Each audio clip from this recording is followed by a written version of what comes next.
அன்புமணி ரொம்ப நல்லவர், நல்ல கட்டமைப்பு பண்றாங்க. அவரை சுத்தி ஒரு 5 பேர் இருக்காங்க. அவங்க பேச்சாளர் கேட்டு ஐயா வந்து செயல்படுறாங்க. ஒரு மாயையில சிக்கி இருக்காங்க அப்படின்னு அவங்க சொல்லியிருக்காங்க. அந்த மாயை யாரியா? அந்த மாயை தெரியாத அவர் ஒரு 1001 கோயிலுக்கு போய் பூஜை பண்ணி விபூதியோ குங்குமோ ஏதோ இட்டு அதன் பிறகு ஒரு தெளிவு ஏற்படணும். அது என்னால் போக முடியாது.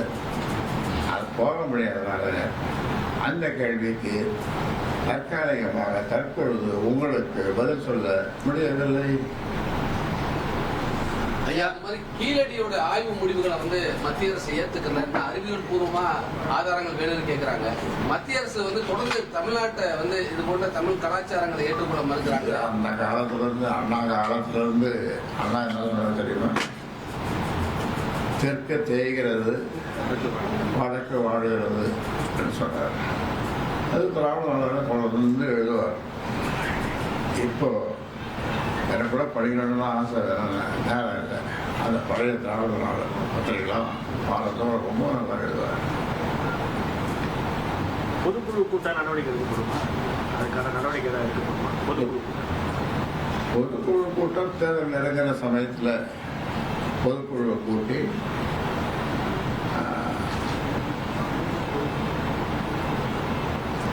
என்ன முடிவு எடுக்கலாம் என்று பொதுக்குழு, செயற்குழு, மற்ற மாநில பொறுப்பாளர் எல்லாருடைய கருத்துக்களை கேட்டு அதன் அடிப்படையில் அதுக்கு முன்னால பொதுக்குழுவுக்கு முன்னால நிர்வாக குழு,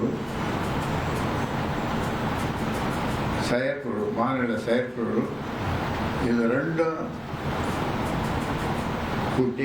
கூட்டி அவருடைய கருத்துக்களை கேட்டு நட செய்த பொதுக்குழு.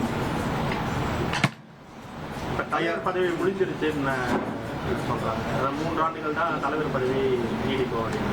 இப்ப தலைவர் பதவி முடிஞ்சிருச்சு. இப்ப தலைவரை தேர்ந்தெடுக்கிறதுக்காக பொதுக்குழு கூடுமா, இல்ல தேர்தல் சமயத்தில் தான் பொதுக்குழுமா, இடைப்பட்ட நேரத்தில் எப்படி? நான் தான் தலைவராயிட்டேன், கட்சியின் தலைவராயிட்டேன். ஆனால் தேர்தல் சம்பந்தமான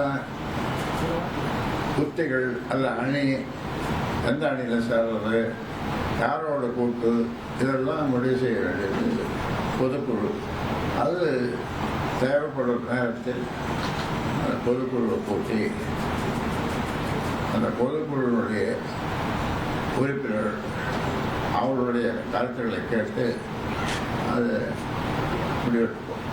ஐயா, கௌரவ தலைவர் ஜி.கே. மணி அவர்களுடைய மகன், அதே போல் வந்து நம்ம முருகன், இவங்க 2 பேர்த்தையும் இளைஞரணி தலைவரா அன்புமணி வந்து ஏற்கல, அவங்க ஏத்துக்கல மாட்டாரு. எதுக்கு ஐயா, என்ன காரணம்?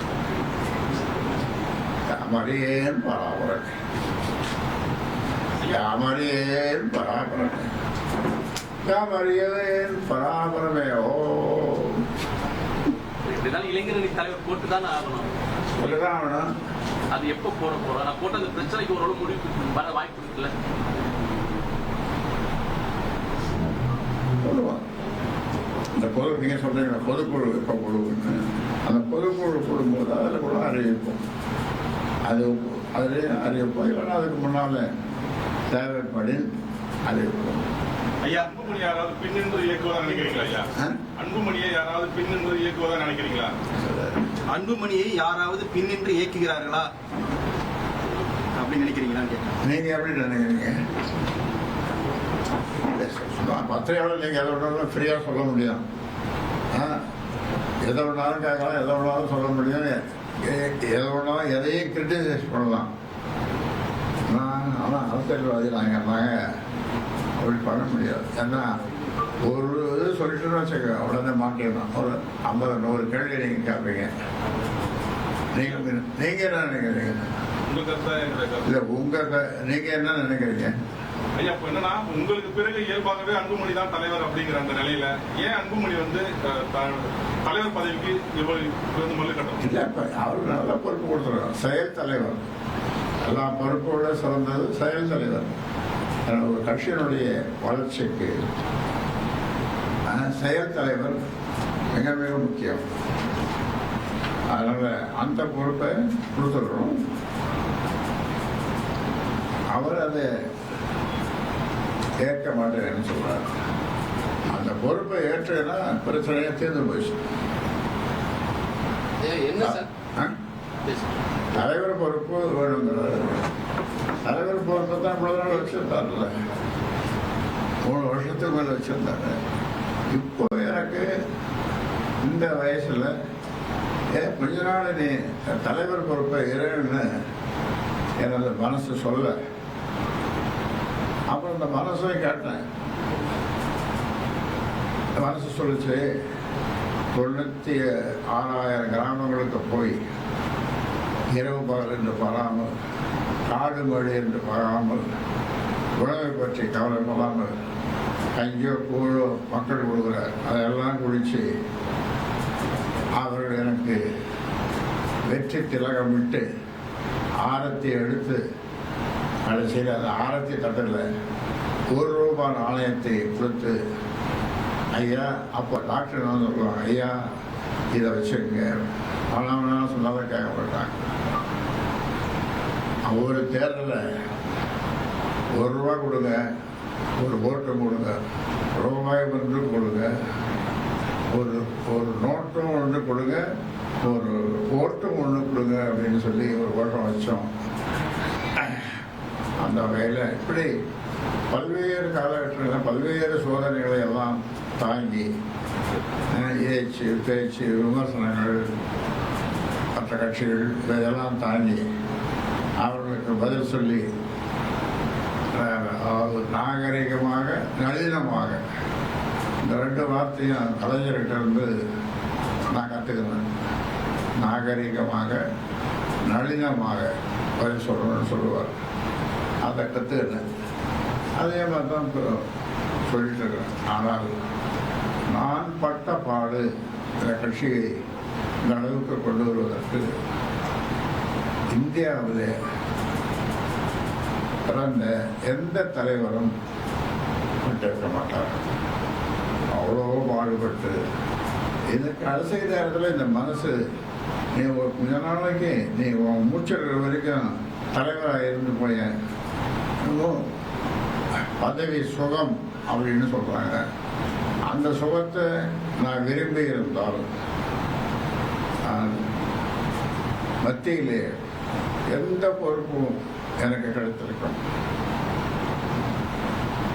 அந்த அளவுக்கு நாளை இந்த பிரதமரோடு நெருங்கி பழகியவன்னா இப்பொழுது இருக்கிற பிரதமர் மோடி அவர்களும் என்னோடு நட்பாக இருக்கிறார்.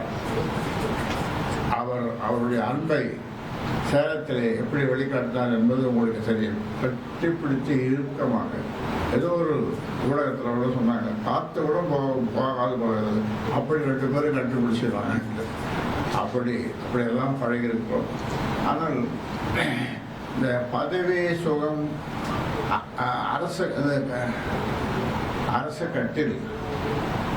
கட்டில் அது நான் போக மாட்டேன்.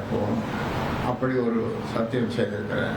இந்த பதவி சுகம், அந்த பதவி எந்த பதவியும் இல்லை. இப்போ இது நானே உருவாக்கிய, சுயம்புவாக உருவாக்கிய, தனி மனிதன் உருவாக்கிய இந்த கட்சி இவ்வளோ கஷ்டப்பட்டு உருவாக்கி நிறைய சட்டமன்ற உறுப்பினர்களையும் மத்திய அமைச்சர்களையும் நாடாளுமன்ற உறுப்பினர்களையும் உருவாக்கி அவர்களை ஆளப்பார். ஒரு முறை ஏ.கே. மூர்த்தி, அவர் இணையமைச்சர் ரயில்வே, அவரும் நானும் 2 பேருக்கும் கோயம்புத்தூர்ல ஒரு நிகழ்ச்சி, கட்சி நிகழ்ச்சி, அதுக்கு நாங்கள் போவோம். 2 பேரும் டெல்லியில் இருந்து, அப்போ பெங்களூர்ல இருந்து கோயம்புத்தூருக்கு விமானம் இல்லை, கொள்ளையில் தான் போகணும். அவரும் நானும் அங்கே வந்து இறங்கும்போது இறங்கி வெளியே வரும்போது அவர் இணையமைச்சர் என்பதனால அதிகாரிகளெல்லாம் நிறைய அதிகாரிகள் மாலையை எல்லாம் போட்டாங்க. அவர் நான் ஒரு ஓரமாக நின்று வேடிக்கை பார்த்தது. நம்ம பிள்ளைக்கு பார்த்தா எவ்வளோ மரியாதை, நம்ம கட்சிக்கு பார்த்தா எவ்வளோ மரியாதை. அவர் அப்புறம் அரசியலில் ரயில்வே அமைச்சர் தான். அவர் தனியாக ஒரு கொள்கை, தனியாக சமையல்காரன், ஒரு பெட்டி கொடுப்பாங்க, அதெல்லாம் அவங்களுக்கு கொடுத்தாங்க. நான் செகண்ட் கிளாஸ் 2ஆம் வகுப்பில் ஏற்கனவே நான் பதிவு பண்ணி வச்சிருந்தேன் அந்த அந்த வண்டி தொடர் வண்டிக்கு.